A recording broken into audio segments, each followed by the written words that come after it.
Welcome to the Future of Work, broadcasting live from the Business Radio X studio inside the Max 6 Entrepreneurial Center, where we will discuss how and where people work in entrepreneurial, nonprofit, and small business industries with your hosts, Kyle McIntosh and Al Loveland.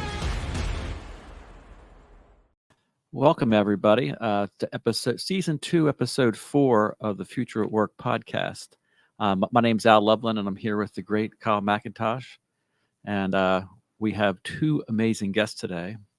Rosalind, I always have a tough time with your last name. If you could say it so I don't butcher it on there. Kristinelli. Kristinelli? Yes. I just for anybody who doesn't know Rosalind, she's kind of like Madonna, that's just like that first name and stuff like that. So I only know her as Rosalind, so the back names, last name's superfluous. And then Casey, who's another first name, Casey Fankhauser. Yes. I always go back and always you were say good. it's You got Casey it. Fankhauser. Yes. And we got Kyle here, and Kyle McIntosh here with us. And the title of today's is Conversations Over Puzzles. And I want to take a couple brief seconds to kind of talk about the premise of this. When people are looking for a place to work, I know when I worked here as an entrepreneur, you only see the cost. You see a bill coming in every month. I got to pay X number of dollars a month for a desk. And all you can see is, that going out of your account every month. But one thing in a co-working space is that what you miss is the opportunity. People aren't going to come knocking on your door when you're working from home to have a great opportunity for you to be able to expand your business, gain knowledge, see things that you hadn't seen before. And one of the great things about working around entrepreneurs in our co-working space is that you run into a ton of people that have great ideas, things that you've never seen before, and together you can create these great opportunities. And today we've got a great story of a great opportunity that happened over a conversation, over a puzzle that we have here.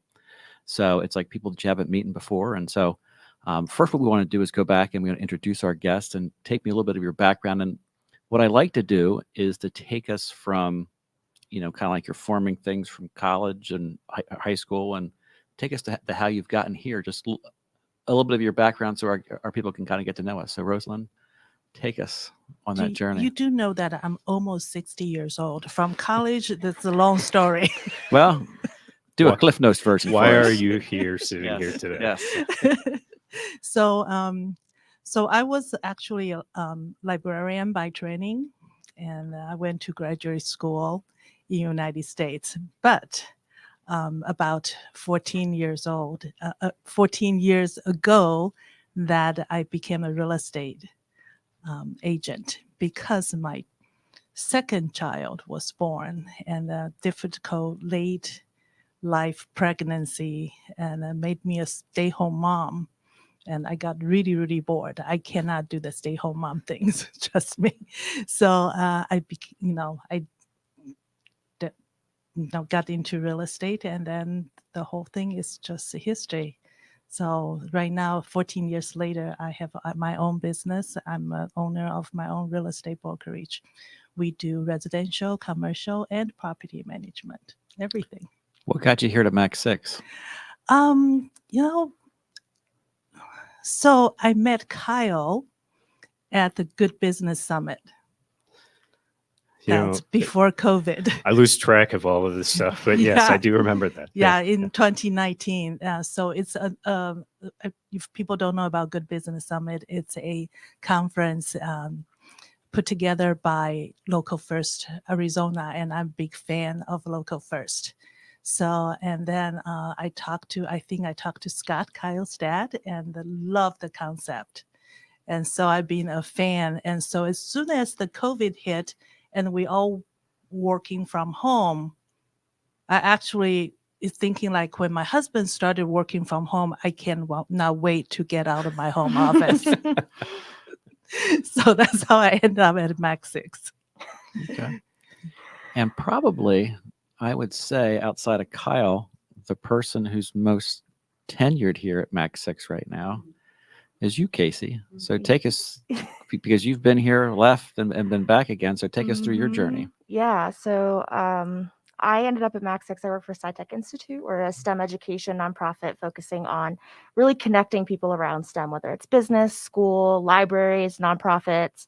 And when I first started with SciTech, we technically had an office we shared with our partner organization, the Tech Council, in downtown Phoenix. But it was a bit of a hike. Three of the four employees at SciTech at the time all lived in the East Valley. And so we were kind of squatters. We hung out at University of Advancing Technology, which they're still a sponsor of ours. They're amazing. And we would use that as our workspace, but we didn't really have like an office space. And then I think Jeremy met Kyle somewhere. I don't know. And this was like in 2017. 2017? That was at the good business side. Yeah, right. Good squared. So we've been here since I think 2017. And yeah, my background is I kind of say I've had 3 careers. So I have a pre-veterinary career where I did like vet clinics, animal handling, animal husbandry. And then I have a like research career, biology, so environmental science and animal behavior. And then with SciTech, I sort of had these 2 careers trying to figure out what I wanted to do next, and found a STEM outreach position with SciTech as an AmeriCorps Vista. And I didn't really know what I was getting into, but I was like, yeah, I like science, and I think other people should like science. And now I've been here for 7.5 years almost. Okay. You know, it's interesting as we're sitting here in an entrepreneurial center. That's what we call this place, right? And I was thinking about this last night. Background, starting out librarian, or what was a degree in library science. Yes. Casey, I didn't realize how funny the joke is. I've been saying about my sister the whole time that she's like me, but smarter with the degrees and a whole sort of ologies. You have a degree in all sorts of ologies, and Al history major, and me marketing. And somehow our curiosity has led us all to this place that, hey, we want to help people. We think we can do something. We're interested and look, business is a cool way that you can do that and create more reach. It was just an interesting thing I was thinking about last night. Yeah, I used to say that my history degree, like that and 60 cents would get me a Coke at the time. So it was pretty useless. But anyway, but that's great because it's the one thing here is that there's so many people from so many different backgrounds that you run into.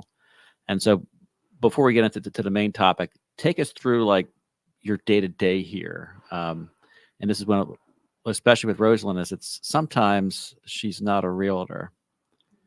She's a professional puzzle maker. So take us through your passion of puzzles and then the different things that you whip around. So yeah, I'm actually trying to away from puzzle because as Al said, that I can easily be a member of Puzzle Anonymous. Because once I started getting into something, I am the kind of person that I would just be so focused and be in it. And I have this huge tolerance of anything physical uncomfortable. So I can be there forever. I can my back might be hurting after a while, or I probably be missing lunch, but I am going to get that puzzle solved. So that's probably why usually I walk past puzzle. I try not to get near it, but if I get one piece, then I'm in trouble. Well, the reason why I bring that up is there is another person here at Max 6 that's like that, and that's Jeremy. Mm-hmm. Can you pronounce his last name? I think I butchered that too. Babender. And Jeremy's always there. You go look, he's looking at the thing, he's working on the puzzle. He takes his conference calls at the puzzle. He's there talking with people, he's chatting with people, he's working on the puzzle. And one day you and Jeremy got together right around the puzzle and started having that conversation. Take us through that chat. Yeah, so I was working on the puzzles, and then Jeremy was working. It's so great to have somebody to do the puzzle with you because you can carry a conversation at the same time. And then so we would just start chatting about businesses, what I'm doing and what he's doing, and then I have a question about Tech Council, Arizona Technology Council, because I've been trying to get in touch with women in technology and networking with all the new tech companies coming into Phoenix, because this whole semiconductor industry, manufacturing industry moving into this area. That's a great opportunity for me as a realtor, a lot of newcomer from my home country. I'm from Taiwan, by the way. So so I was just like, hey, tell me about the people that involved in the technology council and things like that. And then I mentioned about the Taiwanese semiconductor manufacturing. And then Jeremy said, oh, by the way, we are doing a program with them. And then so that's so just like, oh, great, what's that? And then we'd say we are doing Casey's working on this project with them. Maybe you will check with Casey. So that's just bringing it together. And then while we are talking about real estate and everything in general and the technology council, and then somebody else sitting about 10, 20 feet away heard that. And then was really funny that I asked Jeremy one time, I say, Jeremy, how do you stop putting the puzzle together? He said, usually because I have a meeting. So I have to go because I couldn't stop.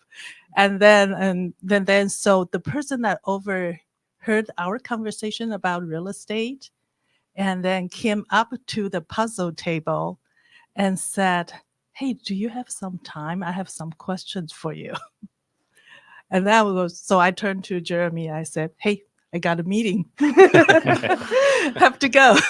So that's opened up another business opportunity for me, in addition to the connection with the Taiwanese semiconductor and manufacturing, the project with Casey. So Casey, take us from when Rosalind approached you, and had you guys talked before, and take us through that. But again, being here for a while, you've had a lot of connections, and just take us through like the connectivity that you have when you work here. Yeah, I'll do sort of high level first for the connectivity and then dive into the project. So while we were sitting here thinking about it, I was like trying to tally up all the people that we've collaborated with at Max 6. Karen, obviously. James has been our photographer for a lot of events. Ben has helped us with some tech stuff. There's a guy who's relatively new here who works for Salesforce, and we've had some Salesforce questions that we've just lobbed over to him. Yeah, we've collaborated with quite a few people around Max 6, which has been awesome. So for the project with Rosalind, a while back when TSMC first started building, they approached us, and I wasn't a part of the initial conversations, but essentially it was like, all these Taiwanese families are coming here. Obviously STEM is a big deal for a semiconductor manufacturing company. Let's figure out a way to engage these families and also build sort of community connectivity with the Taiwanese families and then the American families. And so the cool thing about STEM, I think, is that there's sort of root passions in STEM that are really cross-culturally similar, right? Like the drive to tinker, I think, is something that all people really love. I think all people are really interested in like going outside and looking at bugs and sticks, building things, whether it's out of blocks or mud. Like there are these things that are really fundamental to STEM, that are really part of sort of the general human experience. And so having these students who maybe don't speak English, we sort of spent some time coming up with different ways to connect them with the American peers over STEM. So there's some other stuff we did, but the big part that Rosalind jumped in was we wanted to put on this STEM event. So the idea was that it would be an event that all the Taiwanese families were invited to, and also all of the like community, and that there would be like a bunch of exhibitors who would come and like share hands-on STEM activities. But the piece that was, I think, the most exciting, and the piece that like really Rosalind made it happen, was we wanted to do a STEM challenge, an on-site STEM challenge. So you think about bringing these people together, right? A lot of them probably don't speak the same language. And so, like, the instructions have to be pretty clear. It can't be a super complicated project. Like, what do you have these people do? And so we came up with Legos, and we were like, Legos is something that you can collaboratively build something with Legos, kind of like building something with puzzles, that like you don't necessarily need to verbally communicate to do something like that. And so the great thing was that, obviously Rosalind speaks Mandarin. And so that was super helpful for, helping translate some of the stuff and getting the word out to the Taiwanese families. We basically pooled our Legos. So I went and got my Legos from my parents' house, and Rosalind brought her Legos, and we pooled our Legos. So we had enough for all of the students to build stuff. And then, what's a good competition without prizes? And Rosalind not only generously sponsored the prizes, but also found them and had a really good idea to get those like cool STEM kits like KiwiCo or like these other STEM kits that you can get for kids. I think was just like the best idea, because I was really struggling to come up with something. So she found all the cool STEM kits and bought them, and then helped with the award ceremony. So yeah, she really had a part to play in a lot of it, and brought a photographer. I brought a photographer from my Score Business Owners Forum, volunteer for his time. And also that I think I recruit about 10 or more volunteers that's bilingual, so they can help with all the activities and the translate for the Taiwanese family. That's so cool. My favorite thing about life is when people accidentally learn something. And that's sort of how they really, really learn something. And I think about that, the puzzle as an example. It's just sitting there, but like these real conversations come out because you're not in the middle of your head thinking about what you should be like. It's just this thing comes out and this idea happens, these connections happen. Either way you look at it, with the Taiwanese families that are coming here, and there's the STEM education part of it, and there's the community connection part of it. Like either way, whatever someone's motivated by, they're getting access to the other one accidentally, in quotes. It's such a wonderful thing that you guys are doing, and just thinking through this and what the real impact is going to have on the families and kids and STEM support in Arizona. I want to make a comment. Al thought I was not working when I was doing puzzle. Yes. Especially, being a business owner, when you are not working means you are not getting any income. That's right. I For know real about estate that. agent, we earn by commission. Nobody's paying us by the hours. So the hours we spend on puzzle, Al thought that was worried about it, that I'm going to go bankrupt by spending too much time on the puzzle. That's the old productivity part of me. Like, why aren't you working? Anyway. So, the great thing about this is, and I want to go back to the beginning about people thinking about the costs of like renting a desk versus the opportunity that you have when you're here. And one thing we're trying to do here at Max 6 is to have more connections with people. And a lot of times too, when people think about networking, they think about someone trying to have that awkward conversation. Let's have lunch. And they go back, and if I had that before, and within the third question, have you ever thought about trying X product or B product? You're like, oh my goodness. And what I thought was so delightful about this was that it wasn't anything like that. It was more of an organic conversation where you talked about interest, and then great things come of that. Take us through like other conversations that you've had with people here that you necessarily wouldn't have in a coffee shop, or any stories that you've had that have struck with you through time. Oh my gosh. I mean, this is like 6 years of stuff, right? Right. I'm like, have a little Rolodex in my head right now. Oh man. I mean, there's so much. I think, Ben is a great example of, someone who early on automated his job basically, so he could come around and sort of see what other people were doing. And, we've sort of benefited from him talking about his interests in AI, and us sort of learning about using those as productivity tools. His kid was also a chief science officer in our program, our STEM ambassador program, which was really cool. Oh my gosh. I mean, the Tiger Mountain Foundation, like we've sort of, there's someone that we have in our little Rolodex of like farming education, gardening education now, which is really awesome. Yeah, I just there's so many. Okay. Just to jump in really quick, because I had forgotten about this, but as it goes, it relates to this question. So random, but far back connection to connection to connection. Sandra Watson, who is the CEO of the Arizona Commerce Authority, who is your parent organization, or you're the foundation of, or They're somehow Jeremy also works for them. okay. Okay, affiliated with. Yes, they're an affiliate. Yeah. I've known her since I was 5, and she moved to Arizona from Canada to work for my dad's company. And so just these connections that are from all over the world and all over time and all over this, that it's just a fascinating thing that, hey, the constellation connected again later on. And how cool is that?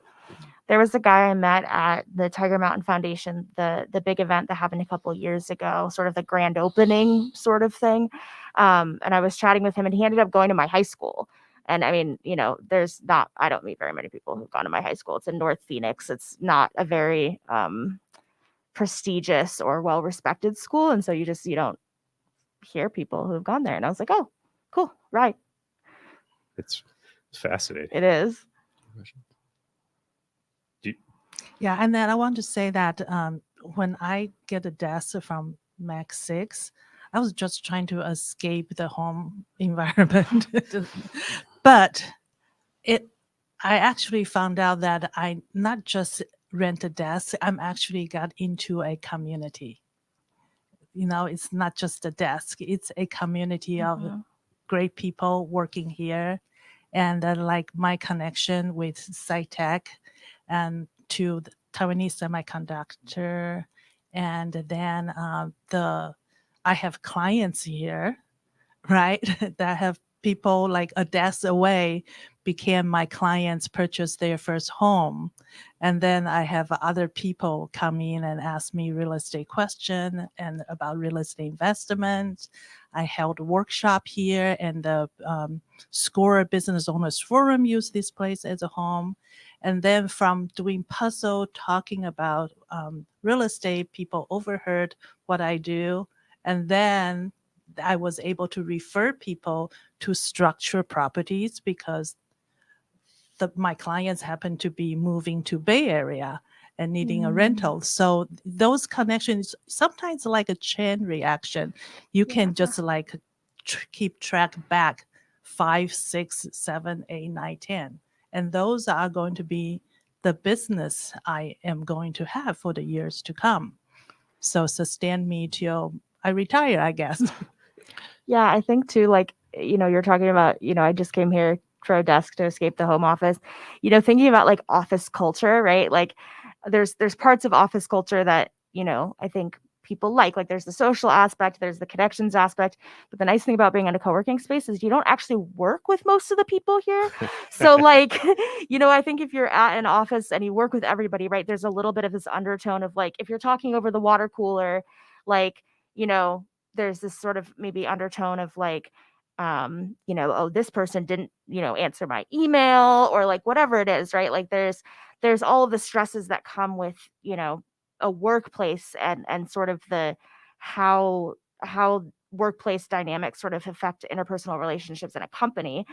And like you don't have that. You have all the good things about being in an office space and all of the good social dynamics and all the connections and the water cooler and all of that. But like you don't have any work obligations to any of the people who are not part of your company, which makes, I think, making these genuine connections so much easier. That's a great point. That's You know, and there's issues with that too, but every single time it makes me laugh because I'm like, I'm just glad that person exists because that makes the world go around. And all of these different types of people that, whether it's somebody that can help you get into a new business that you're trying to get into and make more money towards retirement, or just somebody that is interesting to talk to. And Ben, for example, could be both. I think of both of actually everyone in this room as my favorite author is Stephen King. I love reading Stephen King. I love reading fiction. And I find myself getting more out of it a lot of times than reading even business books because of the extrapolation of the ideas. And whether it's watching a spotted striped gecko eat a worm the other day, or Rosalind, the conversations we've had about like what does brokerage real estate look like in commercial real estate going forward, or it's a really interesting place to be that no one's beholden to each other, but it's like this think tank in a way of just as long as you're curious and ask questions and learn from each other. Hey, that lizard didn't eat that worm right away. It sort of wandered around it. I wonder what the dynamic was that's going on there. How could I take that and think about the psychology of how this space works and what's somebody else's worm and how do I get them to eat it? What's your worm? New opening line. Yeah, and the one thing about the great connections, but I do have to say that, one thing that Rosalind said, that the great things about having Rosalind here, there are some detractions of having Rosalind here. And that is sadly when I step on the scale some days after she brings in her treats as her marketing play. I always curse her when I go down and I say, "Oh no," and I see a box of donuts. Or over the summer, Thursday. yeah, or over the summer she had ice cream sandwiches, and so she's very kind. And except when I can remember when I was the only person here some days, and there was a box of donuts sitting there, I was like, "Damn you, Rosalind!" I'm sorry about that. This is a PG show, but the donuts were good. If they're ever not here on a Thursday, I was going to be mad. That's though. right. That's right. But it's a great thing because it's something. And what I love to hear, and again, a lot of people listening to this, and they think about conversations, they always think about, MLM conversations about someone trying to sell you something here. And, we mainly, we nip that in the bud pretty quick, but like it's those organic conversations, and like with a realtor and things like that. Take me through like how a lot of your conversations start, and like when you start saying you get clients here, how does it organically flow? Like for like I think you start talking, and then people, is it trust that's built first, like the conversations you have with somebody, and that they come to you second, or how do those things I flow think along? the fact that they see you here day in and day out, and you actually are working, and then you conduct yourself properly. You treat people nice, and being a good citizen in this space, and then people pay attention to those kind of things. And I always tell the people, other agent I mentor, when I serve in the realtors associations, and they always say, "Why do you choose me for this leadership position?" I said, "Because you show up, and you show up and you help." So you don't have to say much or do the sales pitch. Just the fact that you are here, and then you are kind, you are helpful, and you are curious about other people. That's just like, I think Kyle and I are up there about our curiosity. When I was in Tempe leadership, they gave me a Curious George Award in the end because I always asking questions, and all my classmates, they are ready to leave, call it done, and I'm still asking question after question. So it's like just you're curious about people, you want to know what they do, what they care about, what they like, and then that I think I want to say that even though I'm a realtor, I will always be a librarian at heart, and that's how I serve my clients. So did that answer your question? I feel like Yes. Okay. Absolutely. Now, Casey, you were part of what I think one of our more successful things that we did here at Mac 6 from a community networking piece. And that was, if there was anything that I really disliked that the COVID thing was that it really put a damper on our kickball team. Yes. We had a great group of people together that kind of formed out. Eddie, you said people that worked here. Take me through your feelings on that and like the community that was built, but also the friendships that you built through that here, versus that if you worked in an office or something like that, that wouldn't happen outside of that. Yeah. So the Kickball League, I've emailed them multiple times. The Downtown Tempe Authority, if you're listening to this, we want kickball back. So yeah, the Kickball League was formed with a bunch of folks from Mac 6, and I think it's fun because some of them are people that you maybe see in the office, but maybe don't like necessarily, you don't take lunch at the same time or whatever.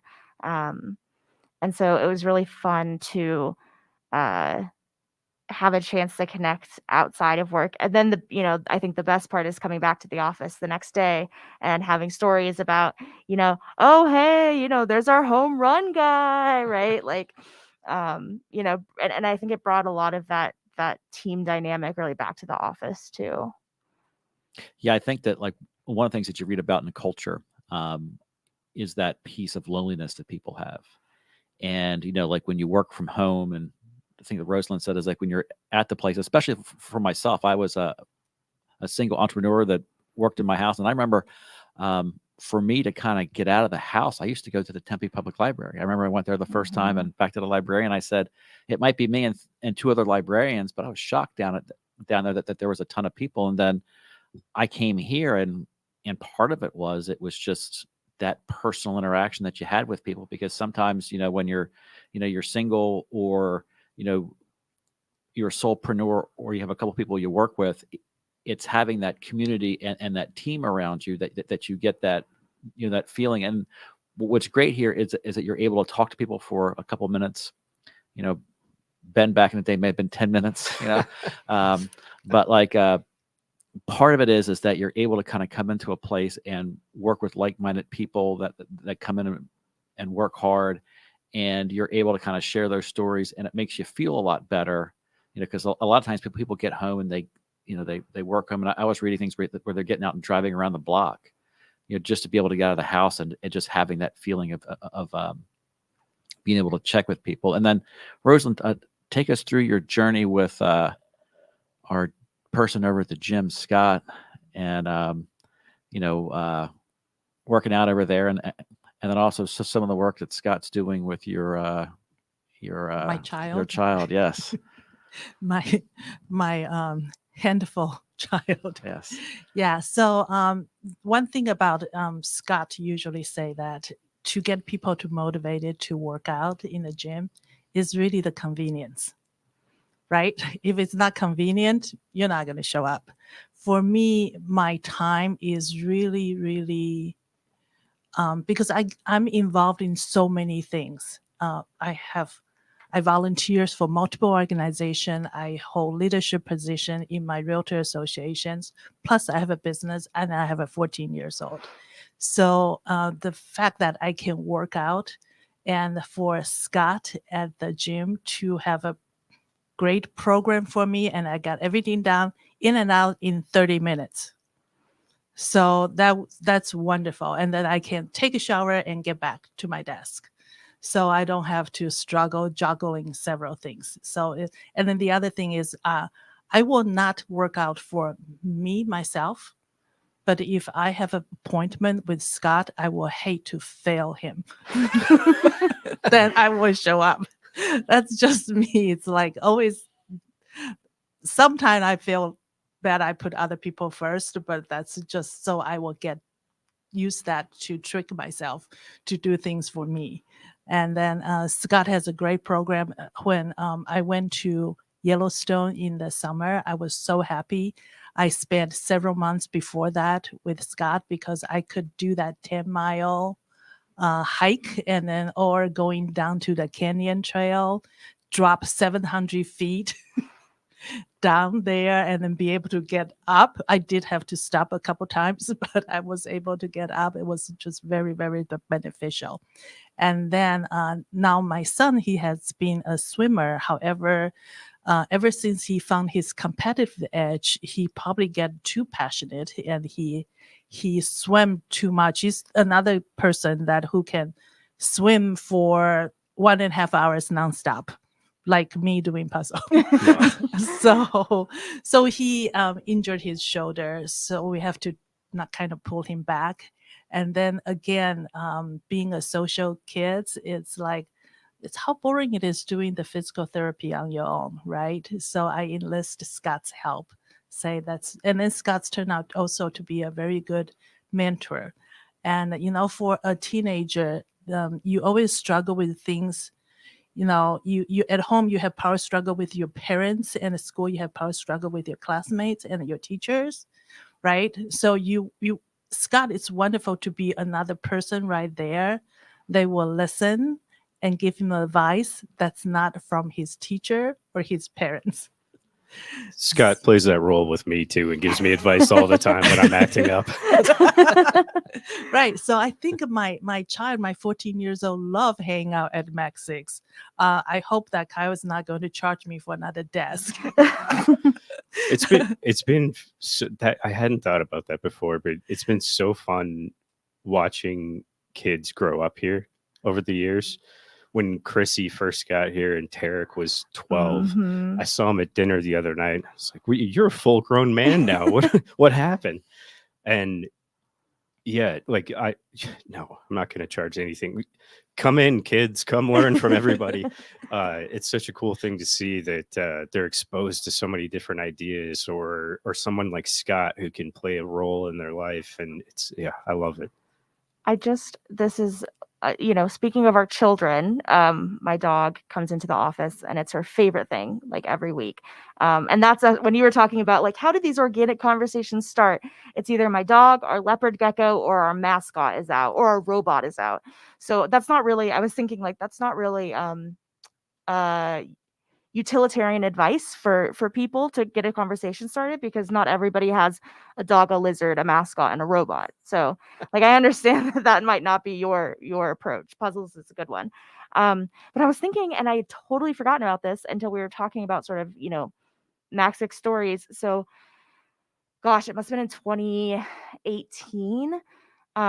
It was the summer and I was getting ready to leave and I locked Emma in the car. And it was like July and we were in the parking lot and I was losing my mind. And like basically the whole office came out to help me. So like somebody had a little like window jig that he tried to like make out of something else. And someone else like, helped me call the fire department, and like somebody else helped me to not smash my windows because I was ready to smash my windows. And so like, yeah, there's probably like 10 people who over the course of like the fire department coming and letting my dog out, were part of the rescue mission. So Mac 6 saves lives. That's the moral of that story. That's not approved by the FDA, but yes, I'll let you. That's a statement you could say. So I have a question for both of you, and Rosalind, I heard you say it was really out of boredom that all of this new venture started. And let's say I don't accept that answer. Okay, I get it. Boredom leads to curiosity, leads to, but for both of you, there's a lot of, I think people think of business, especially as it's in the media and things now, as like this personal endeavor that is about gaining resources for oneself. But I look at both of you where you spend your time and how you get your success. And it's really not just by serving others, but by creating community, being a part of these communities. And I'm curious where that comes from, because you like it. Is it something that like you grew up with and you saw success from that early in life? Is it, I mean, I'm so curious about that. That's all Mac 6 is like, this building is just a box that people come to, but it's all about the community of communities of people that are here. I love it because it's like my own puzzle. How do these things connect so that they can create a greater whole. But where does that drive come from for both of you? I just imagined you were like Max is a box, and I imagined we were all cats, like you know how cats have to sit inside the box. Anyway, I think I don't know. I went to a Montessori school in elementary school, and I think that's part of it. Is like Montessori is really like my school really focused on the importance of community. I also just think that like I don't know, a life without other people is not really a life worth living. Like we fundamentally rely on each other, and um, yeah, I think that like the more people I meet and the more people I get to work with, like the more I learn and the more I grow, and um, I don't know. Yeah, I think we all rely on each other. And for me, it's really because I'm an immigrant. I came to this country when I was 25. I knew nobody in the United States. I was the only person in my family to come here. And just because I wanted to be the best librarian that you can ever be. So, so I came here with 2 suitcases. That's it. And then then I never left. So because I'm the only person in my family, and then I didn't choose to go to California or New York City, where you have tons of Chinese, Taiwanese community there, big community right there. No, because I just want to experience United States, a different cultural. That curiosity part is. So I deliberately avoid those group, but then I also find out will be by myself. So I have to create my own community.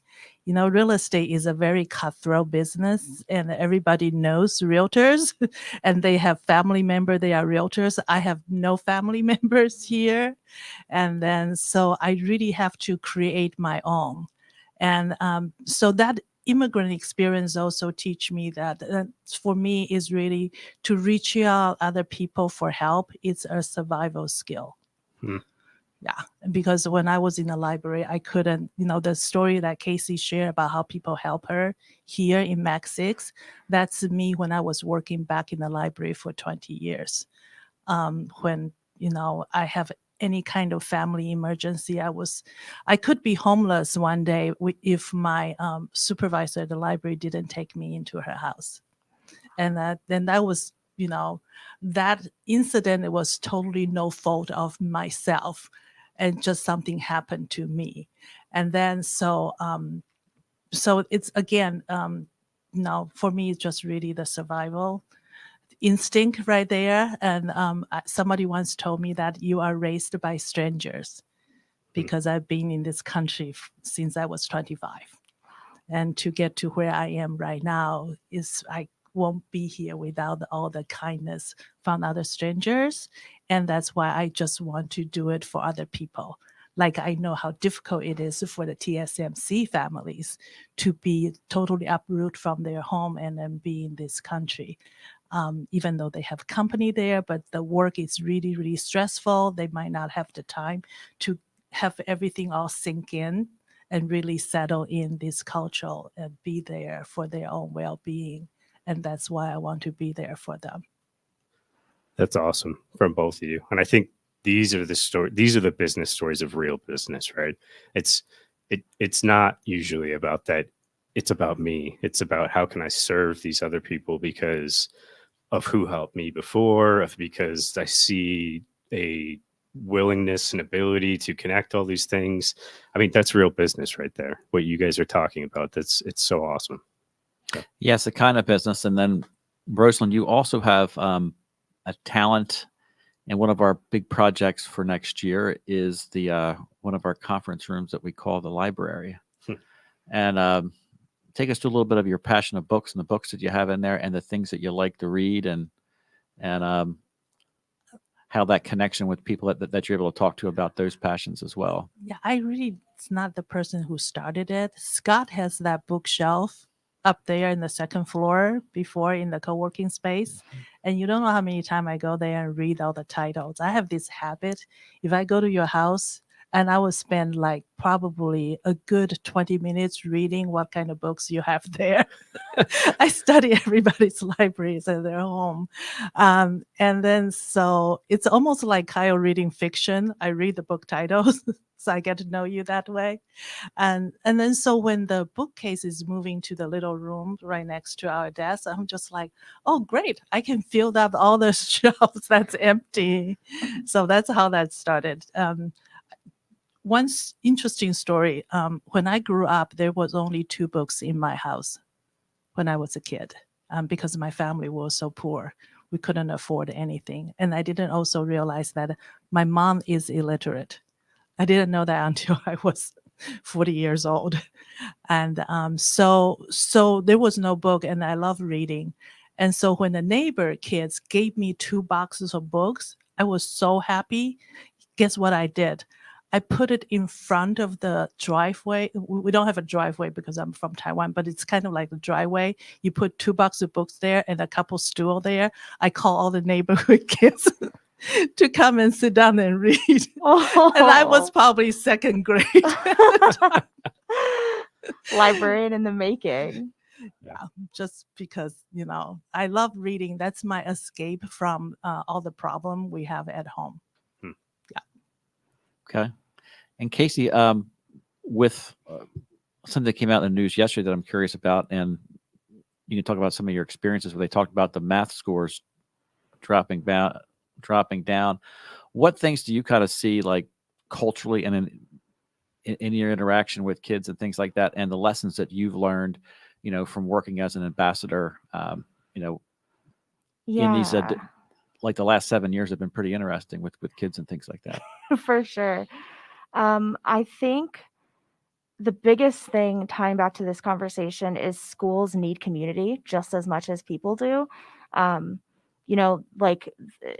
Funding for education has been a huge issue in Arizona for a while. And so, a lot of these schools, they really don't have a lot of funding for things like, really well built out libraries or, whatever it may be. And I think, especially teacher materials, right? And there's so many stories of teachers and schools being able to get materials, get new equipment, get, school gardens.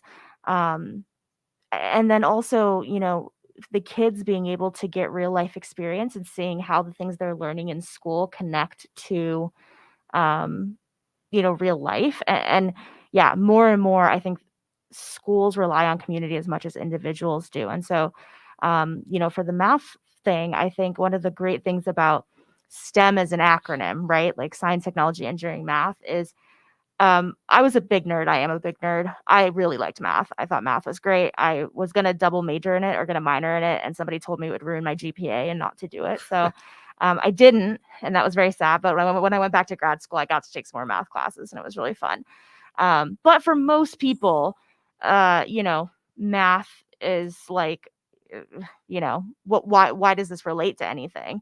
And so I think, really on the forefront of the educational minds that I get to work with and really the educational leaders, right? Like I don't have a formal background in education.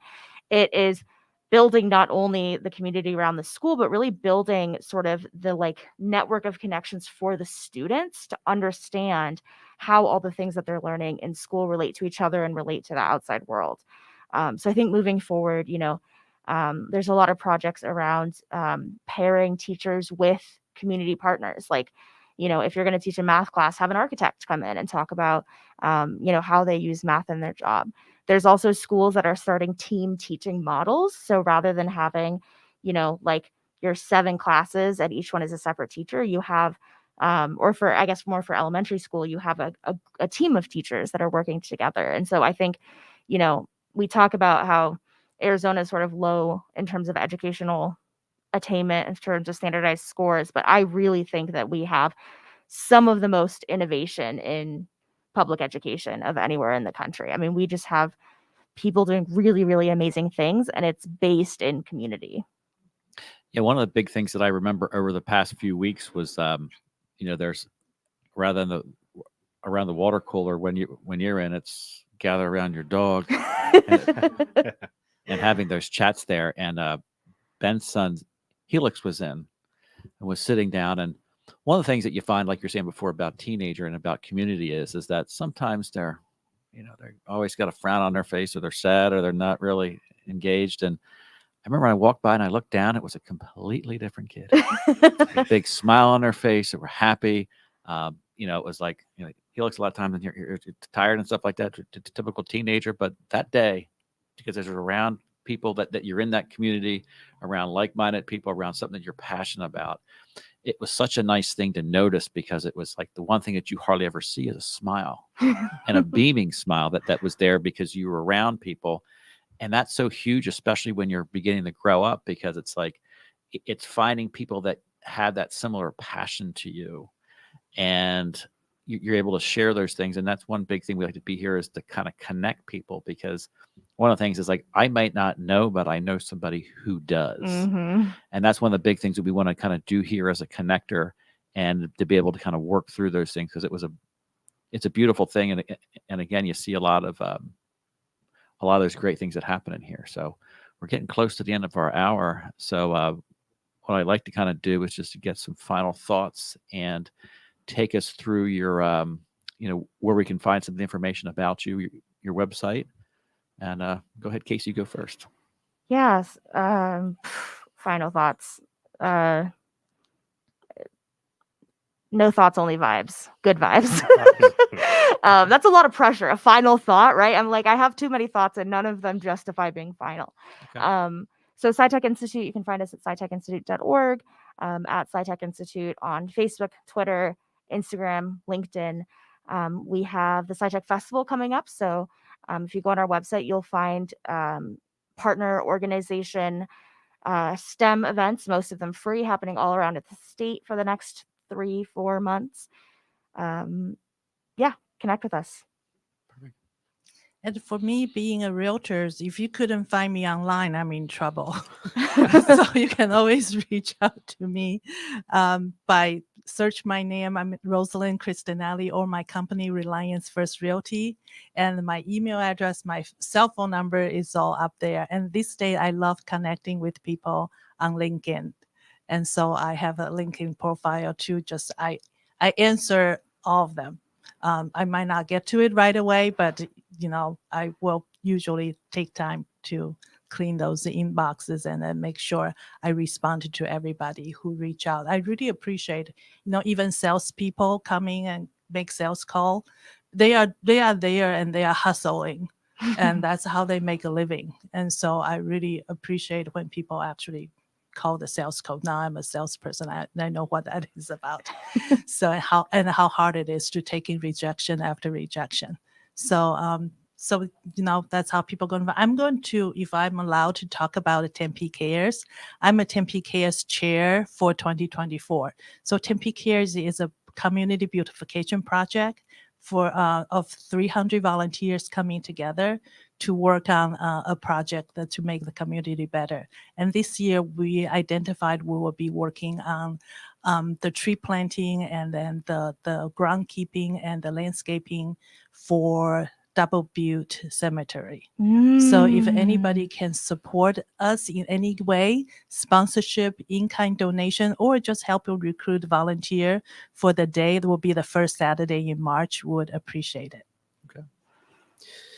I think my 2 words for today are curiosity and community. And I appreciate the hell out of both of you guys. And I just enjoy learning from both of you every single day in these conversations. And the curiosity of a immigrant who just wanted to be the best librarian she could be, and another woman who got into the ologies because just wanted to hang out with some butterflies.